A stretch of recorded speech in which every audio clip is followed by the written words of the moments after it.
Hi, everyone. Welcome back to the Art of Living Well podcast. We are so happy that you joined us today. If you have ever been told that your labs look fine, but you don't feel fine, this conversation is for you. Today, we're joined by Meghan Rabbitt, an award-winning journalist and author of The New Rules of Women's Health, Your Guide to Thriving at Every Age. Meghan has spent more than 2 decades reporting on women's health, interviewing over 100 clinicians and researchers, and translating complex science into clear, actionable insights. Her work challenges the idea that women should normalize feeling unwell and instead empowers us to ask better questions, seek better care, and truly understand our bodies. Welcome to the Art of Living Well podcast. We're Marnie and Stephanie, and each week we share grounded, practical tools to help you feel strong, steady, and energized in midlife and beyond. Thank you, Meghan, for joining us today. And this is a conversation that every woman needs to hear. Well, thank you for having me. I am thrilled to be here today. I know you've spent 20 plus years reporting on women's health. And I'm wondering, what is the biggest thing that you've seen that women consistently get wrong or misunderstand about their own bodies?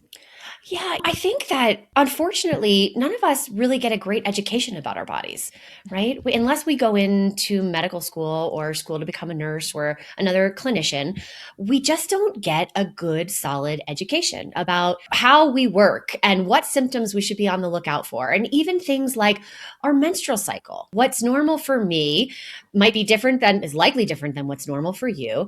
And then whatever we're going through becomes just what we get used to and we think of as normal. And then we don't think to bring up the signs that something is off because we don't know what signs to be looking for. And so I think overall, that is really something that a lot of women, when you take a pause and think about it, you're like, yeah, I never got a really good, solid education. I'm trying to piece it all together with what I'm learning these days on social media, hopefully from a really great doctor who's educating us or another clinician. But that was really my North Star in writing this book, is to say, look, women need a basic understanding of all these different aspects of our health so that when something is wrong, we first of all can notice it.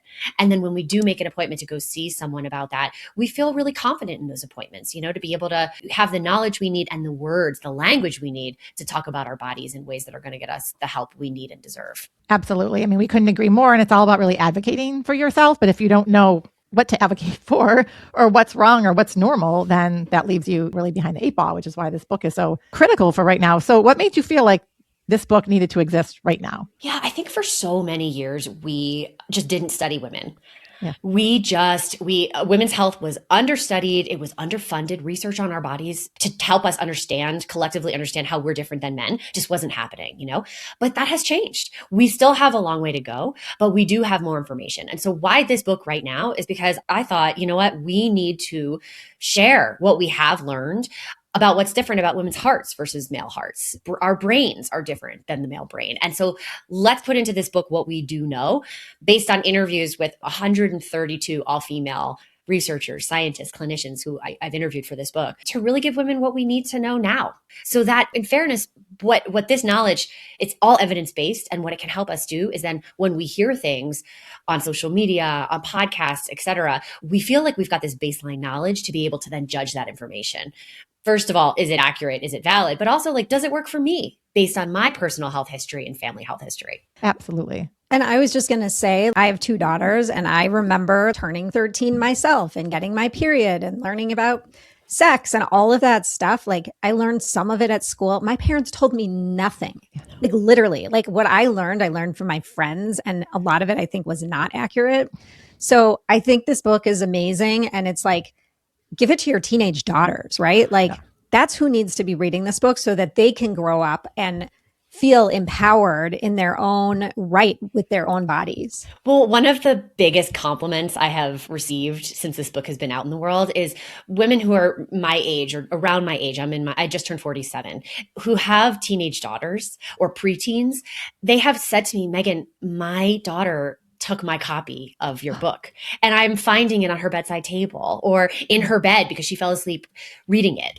Our young girls are craving this information. Mm-hmm. They want to know what they need to keep on their radar too, right? They want an education that they're not getting in health class. And I think we as a generation are going to do a lot better with our kids and nieces and young ones in our world than our parents did.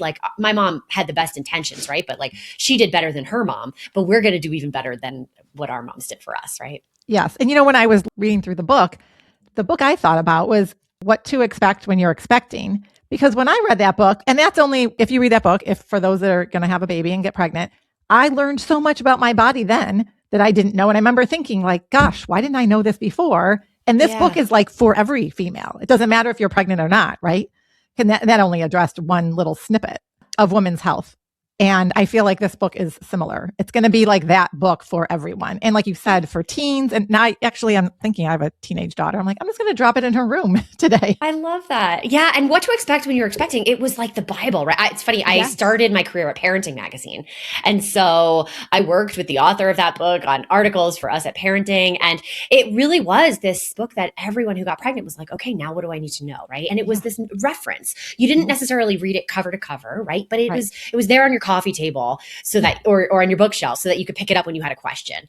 And I love that you said that because that's really what I hope this book is as well. It's a pretty hefty book. This book is not something you might cozy up with, with your cup of tea or bring to the beach. No, it is not a summer read. But my hope is that it's on your coffee table or it's on your bookshelf. And before you have your next mammogram or when you feel a lump in your breast and you're like freaking out, you can be like, okay, wait a second. Let me flip to the breast health chapter here and understand what I need to know, what all the different lumps can be that aren't breast cancer. What questions do I need to ask my doctor before I have that breast specialist appointment? And so that's my hope, is that this is really a reference for women of all ages. This episode is brought to you by Good Health Saunas, your key to relaxation, rejuvenation, and better health. If you want to feel better in your body every single day, infrared sauna therapy is a powerful tool. It supports detoxification, immune health, muscle recovery, better sleep, and even healthier looking skin. And honestly, it just feels incredible. I absolutely love my Good Health Sauna and use it regularly. My husband does as well. It's become a part of our weekly routine, especially after our workouts or long days when we just need to rest and unwind. Good Health Saunas offers a commercial-grade infrared saunas with a lifetime warranty and exceptional customer service. Their team walks you through everything from selection to installation, making the process simple and seamless. You can visit their stores at the Mall of America in Minnesota or in Appleton and Waukesha, Wisconsin. Head to goodhealthsaunas.com and mention the Art of Living Well podcast for your exclusive discount. And I think it's great how you did outline the index or the chapters, I guess, so that you can just kind of scan it and say, oh, this is relevant right now, and know that it's there for something else at a later date. So I'm curious, where do you think the medical system specifically is failing women today? Yeah, I think, what I hear in my reporting with doctors is a few things. I think a lot of clinicians are telling me that the system is very fragmented, right? And so you go to your gynecologist and that is just for gynecologic care. Then you go to your primary care physician, hopefully. And then maybe you see a cardiologist, but like all those doctors aren't talking to each other. And I think one of the big surprises when I was reporting this book is like our gynecologic health history actually impacts our heart. So if you had complications in pregnancy, like preeclampsia or gestational diabetes, if you had a history of recurrent miscarriages, also in the menopause transition, if you have a history of severe and recurrent hot flashes, these are all things you should be bringing up with a cardiologist or at least with your primary care physician to then talk to them and say, based on this history, which I know impacts my heart health, should I be getting earlier screening for heart disease? Most women have no idea. And the system, I think, is failing us because our doctors aren't being proactive about that all the time, right? We're in a system where they are overworked and seeing so many patients and that their time with us is very limited. So that's one area. I think another area too, where this system is just kind of letting us down is actually for women in midlife. I interviewed Dr. Lisa Larkin, who said, we are missing women after their reproductive years when you've got a lot of touch points with a gynecologist usually. And then before the later years where there's a lot of specialist appointments. But the bummer about this is that if we have more touch points in midlife, that's when we prevent all of the specialist visits later on, because midlife is this window of opportunity where we can improve our health and our health markers to then stave off heart disease, dementia, all the things. A lot of these conditions that we think are just, it's part of old age, they're actually preventable if we take steps now in midlife. Absolutely. And Marnie and I talk a lot about that because a lot of our listeners are midlife women and men too, but predominantly women. And you're right. After those childbearing years have passed and you don't necessarily need the OBGYN for purposes of getting pregnant and having a baby, then you're sort of in limbo. And a lot of women don't even have a primary care physician or a doctor or even get regular labs done on an annual basis. Yeah, and that was a stat that really astounded me when I was reporting the book as well, which is how few of us actually have a primary care physician. And I think for anybody who's listening who falls into that category, like don't beat yourself up. It's understandable. We're working within a system where it's really hard to get a primary care physician because so many of them are totally overloaded, right? I went through a phase myself where my PCP, who I loved, went to a concierge model of care because it's where they can see fewer patients, do the care they want to provide, and make more money. So I got it. But then when she left, I didn't have a primary care physician. Like there was literally nobody in Boulder, Colorado, which is, a mid-sized city. There was no primary care physician that I could find. And so this is another problem with the system, right? And so I think if you're in that boat, keep trying to see who's coming on board, who's accepting new patients, because it really is important to have at least that one touch point to then be able to say, okay, let's do my annual well woman exam or checkup to say, what do I need to be on top of when it comes to preventive care? Yeah. And just given the shortage that you talked about and that a lot of women are not seeing a primary care physician, I've noticed in talking to some clients, they're using like a lot of just online resources to get information. And that can be good and bad, right? Doctors are like, don't use Google to search up your symptom. Right. But so what would it look like to advocate for yourself, specifically for women in a healthcare system that like you said, is fragmented, is not set up for success, and hasn't historically done as much research on women and their symptoms until really recently. I feel like we're definitely headed in the right direction. Yeah, this is a big new rule of women's health, which is we have to take ownership in ways that our mothers didn't have to. My mother had the same primary care physician for 30 years and felt so well cared for. And he was truly a remarkable doctor for her. I will not have that same path. I've already had 10 different primary care physicians in the last 20 years, I'd say. So I feel so passionate about making sure we as women know that we need to take the reins in this new way and take ownership, right? We have to. So what does that look like? It means working hard to hire the right doctors. We have to think about hiring doctors almost like we'd hire a team in a work setting, right? That's easier said than done sometimes. Oftentimes we don't have a lot of choice. But if you have any choice, you really want to be interviewing your doctors. When you go and have that first appointment, really get a gut read. Like, how is that interaction? Is this someone you want to share all the things with, even the stuff that you maybe feel a little ashamed to share? That your doctors have heard everything. Nothing can make them blush is also what I heard. And so really you want to go there, but you want to make sure you feel comfortable to be able to go there and share all your symptoms. And if you don't feel that way, really, if you have any possibility of finding someone else, try to find someone else. But then it's also on us to show up to our appointments really prepared. We can't just show up and say, all right, it's my primary care appointment. Like, what you got for me? We'd never go to an accountant and just be like, do your magic. We wouldn't even go to a hairstylist and say, I want something totally different. Like, go. We come with like pictures and an idea. And that's how we have to show up to our doctor's visits. We need a list of our symptoms. We need to then prioritize that list and say, here's what feels most important to me, but here's everything that's going on. What do you think? And what I heard from clinicians is that this really builds a bridge between us and our doctors. And they love it because they love treating engaged patients and we get better care. And I think when we show up with that sort of attitude of like, look, here's what I know. I do know that you're the expert here. How do you think this information sounds to you based on my picture of health? The good doctors, their eyes will light up. Like, it's going to be such a fun, empowered interaction because they want that. Our clinicians want that kind of engagement, I think. Well, and I just want to share. So I just went to my internist maybe 6 weeks ago, and I've had a relationship with her for probably 15 years. So I have a very awesome relationship with her. And I brought in a list of every supplement I'm taking. I tested myself through a company online in all kinds of labs that a traditional Western medicine doctor cannot do. And I put all of my medical information, hopefully privately, I didn't have my name or date of birth or anything, into ChatGPT. And I said, help me compile a list of questions that I should ask my doctor. And I came in with all of that. And she was like, I wish everybody would do this. She was so excited. She told me that she's literally never had a patient come in and do this. And we had some great conversations because it was very directed around what my agenda was. And she had some other things that were her agenda, but I felt like we were working as a team as opposed to in the past, I do usually just show up at the internist and be like, okay, what are we doing today? Kind of thing. So I love how this changed our whole visit.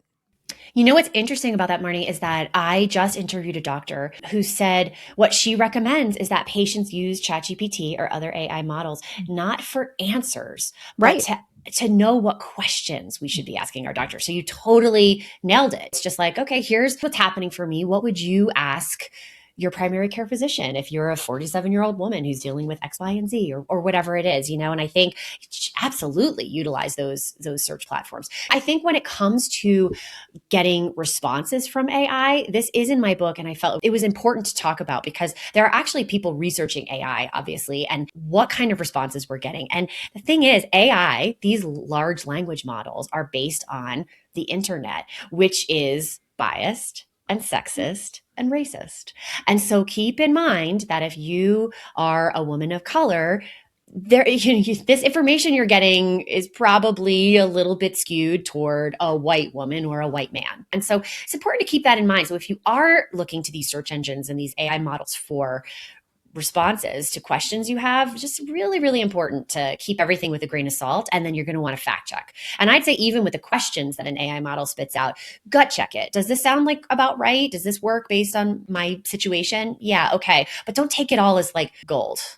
Absolutely. And I think if you are doing it like I did, it's really important to like block out your name, block out your date of birth if you're uploading any kind of results to a lab or something. Yeah. Just not everybody thinks about that. So I just want to throw that out there. And also, yeah, like what it did for me is it got me thinking in a different way about what kinds of questions I would ask. And maybe I asked her some deeper questions. So I really liked it.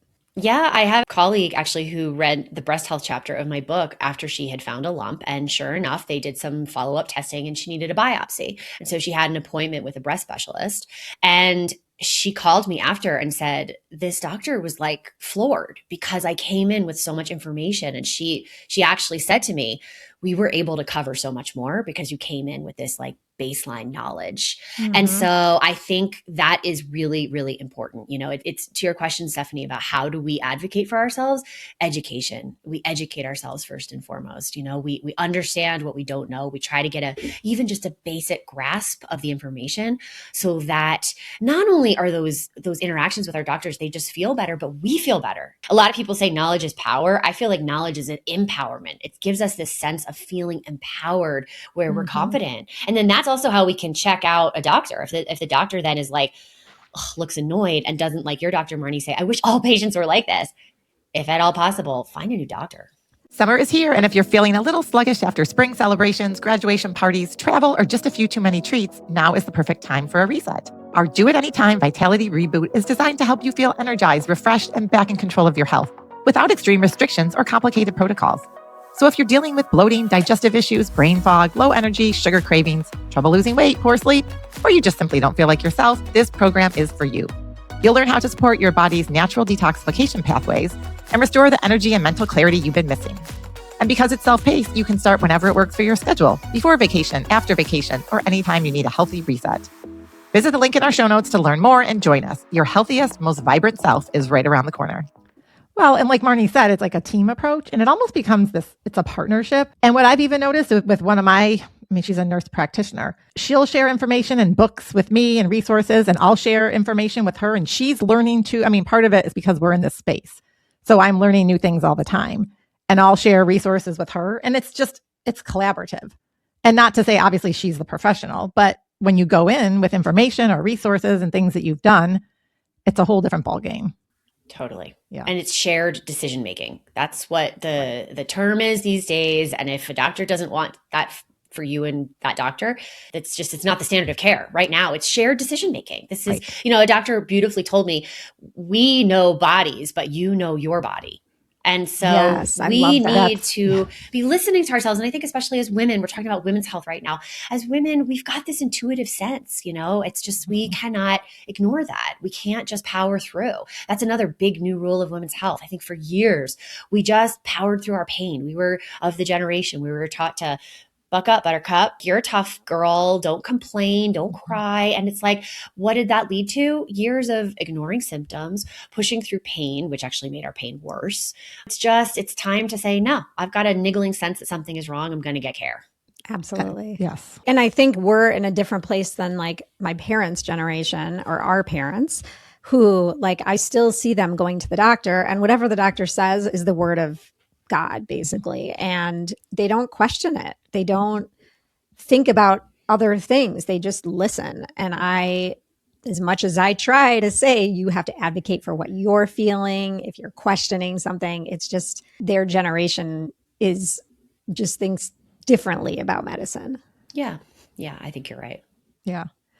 So, continuing on the conversation about women, let's dive in a little bit more about hormones. What are some things about hormones what should every woman understand about their hormones that they were never taught, kind of going back to how we were raised and maybe focusing more on middle-aged women? Yeah, I mean, I learned a lot when I was writing the hormone chapter and reporting it, because I'm like, gosh, we hear about hormones a lot as women. And I think first and foremost, we often get this sense that, like, quote unquote, we're so hormonal and we blame our hormones for so much, and I still do it. Like at 47, I'm in perimenopause. And so I just said to my husband the other day, I was like, I think it's just hormones. Like I'm feeling a little like ragey and then a little weepy, and I'm sure it's hormones. And so, yeah, it's probably hormones, but instead of having like saying that with a negative connotation, like, no, our hormones are this like, it's just, there are these beautiful, incredible messengers that are just, without our hormones, we wouldn't be alive and we wouldn't be us, right? And so I think we need more reverence for our hormones as women. Thank you, hormones. Yes. Thank you. Yes. And thank you for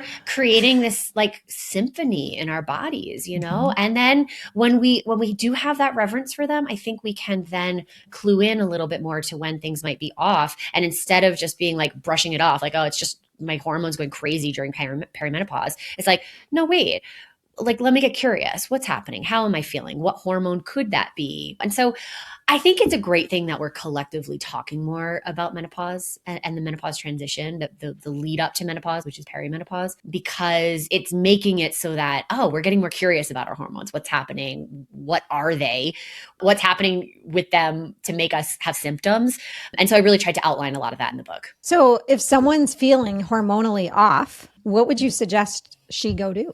Yeah. So what I heard from menopause specialists after menopause specialist is this: track your symptoms. If you're not a healthcare practitioner, and even healthcare practitioners, like, it's kind of hard to say, oh, well, I'm feeling the X, and so it must be A, B, and C hormones that are wonky, maybe, right? But what's better is to just track your symptoms. Like keep a note app in your phone or write it down old school style in a journal and just sort of say, all right, it's 9 a.m. Man, my rage is like overtaking me and I don't know why, but I want to kill everybody, and just write that down and keep track of like how it ebbs and flows. Is that like a daily occurrence, because I think that's where we can help show our clinicians that diary of symptoms. And then it can help give them a sense of, well, yeah, Meghan, like you're in perimenopause. What happens in perimenopause is your hormones go wild. Sometimes your estrogen is super high, then it plummets. It's like this like chaotic up and down, which it helps us explain why you're feeling the way you're feeling. And then we can start talking about some treatments, right?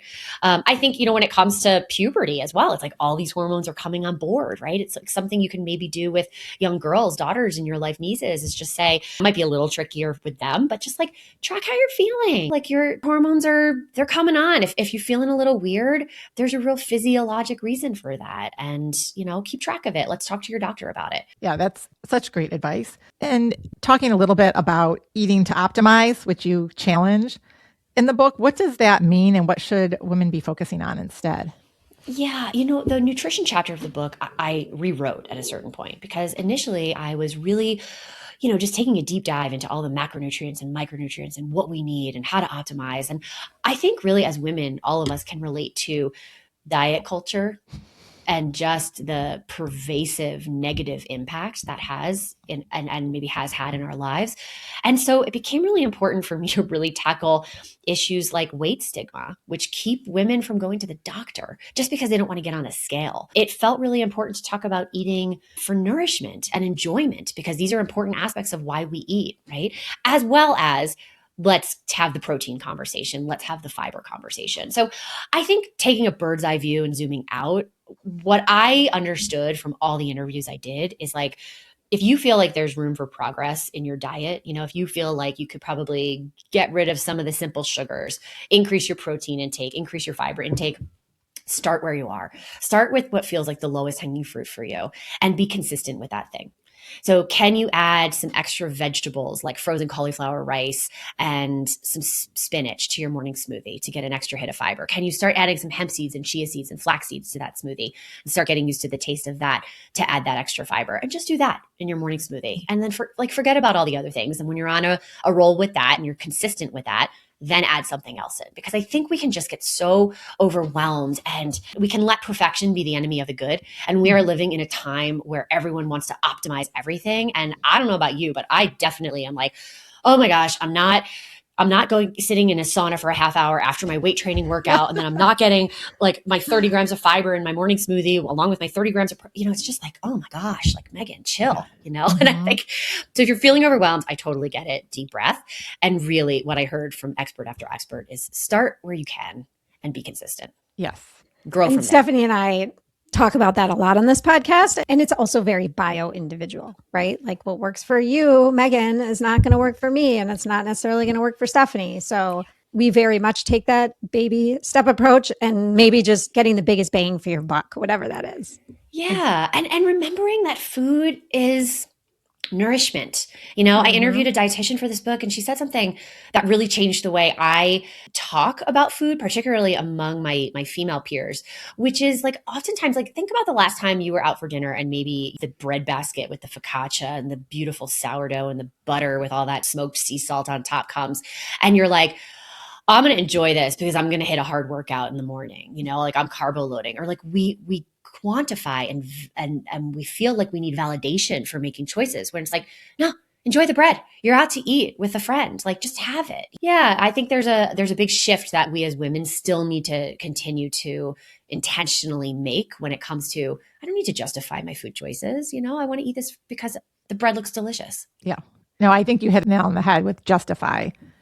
We're always I hear this all the time with clients. It's like they're trying to justify what they ate or why they ate, or the food noise is there for many women. If you're not trying to lose weight, it doesn't even necessarily apply. So I was just going to add to that. My husband's a physician and we were just talking about food noise yesterday. He had never heard that expression and he deals with patients every single day. And I'm like, food noise. He's like, what's food noise? I'm like, oh my gosh, where have you been? Where have you been? Food noise. And then I'm like, is this a woman thing? Like, do men not even like have this food noise? I don't know. It was super interesting because it just never even crossed my mind that a person hadn't heard that before. I bet if I ask my husband, I don't know that he's heard it either. It was a very interesting conversation we had after that. And I was trying to explain to him that like many women, if not most, have some sort of food noise. And a lot of it is the way we were brought up, right? And it's really hard to undo that. It takes a lot of conscious effort.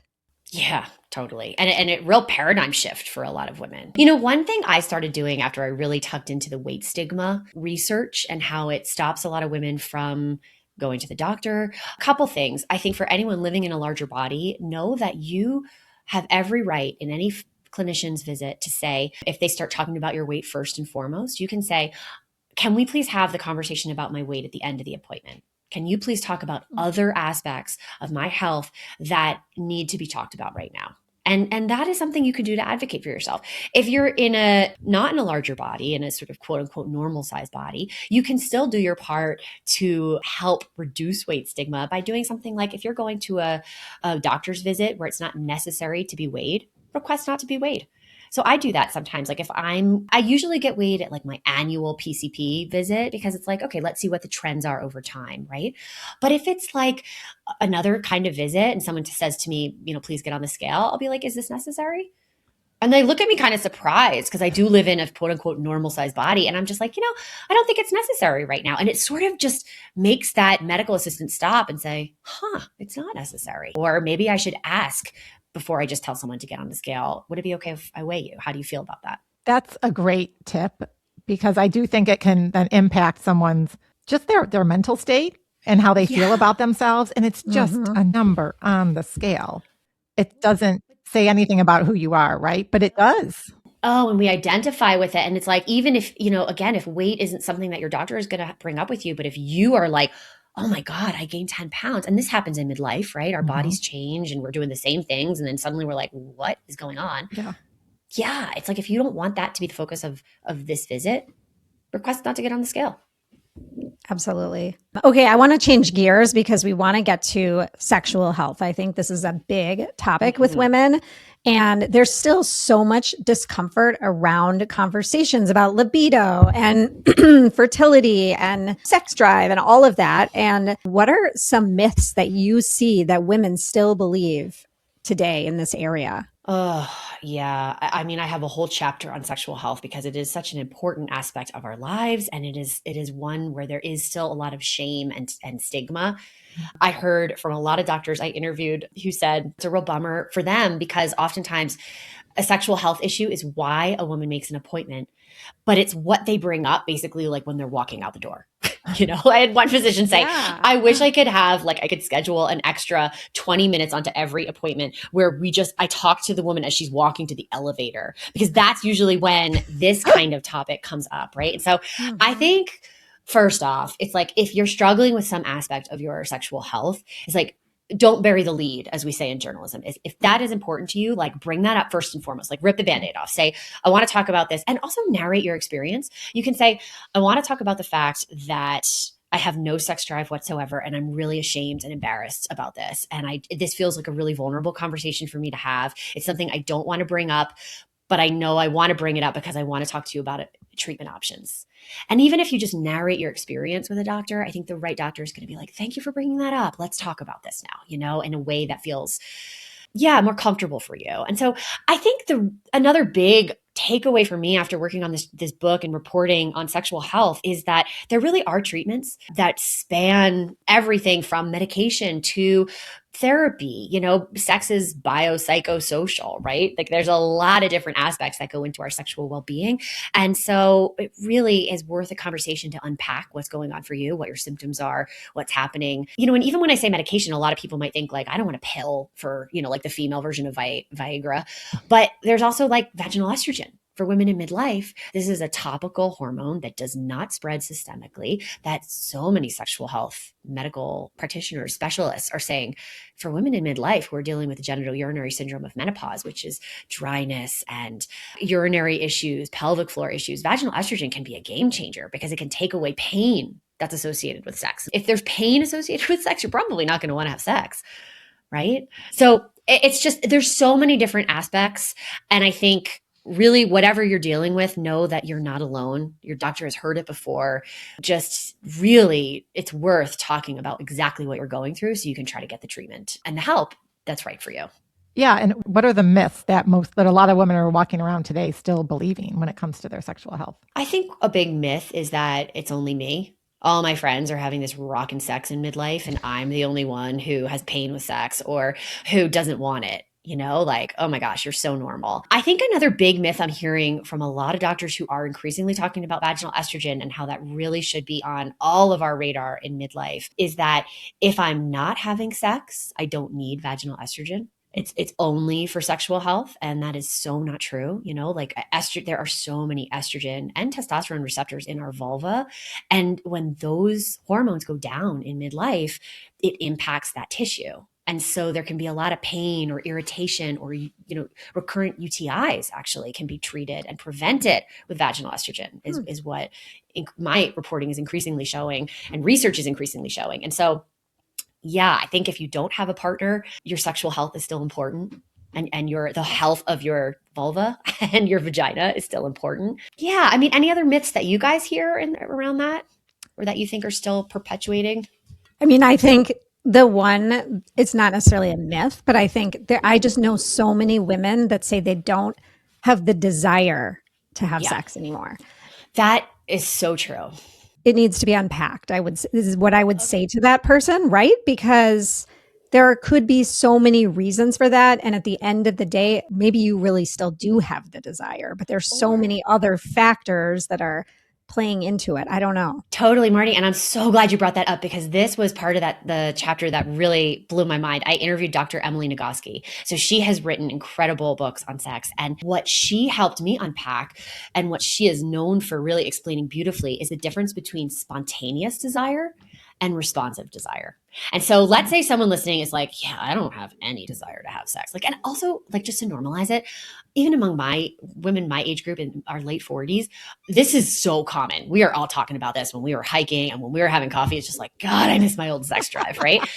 So here's what's fascinating about this. So when most of us think about desire, thanks to movies and Hollywood and all of what we've been taught about what desire looks like, it's this like, I have to have you, and you're just imagine this like hot Notebook style scene where he's throwing you up against the wall and you were like, have to have him, right? Or her.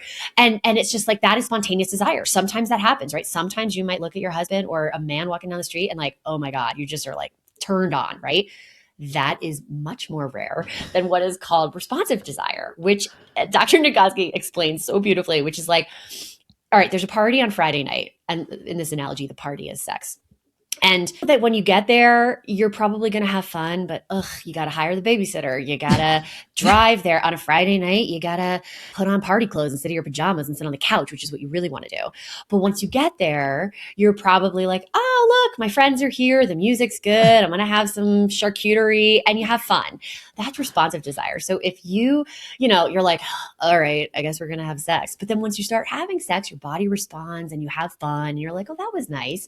That's desire too. It just looks different than what we've been taught desire should look like. I love that analogy, by the way. Yeah. That is so spot on. And our brains get in the way, right? Like you said, you're thinking about your pajamas and you're like, or you're tired. Right. Exactly. But knowing this and being able to put words to it, I think can help us have conversation with our partners as well. Because I know myself, I explain that to my husband and it's like, oh, it helps, right? Because I think a lot of times they think, well, you don't like have to have me anymore like it was decades ago. And it's like, right, but that's okay. Desire can change. It still is there, right?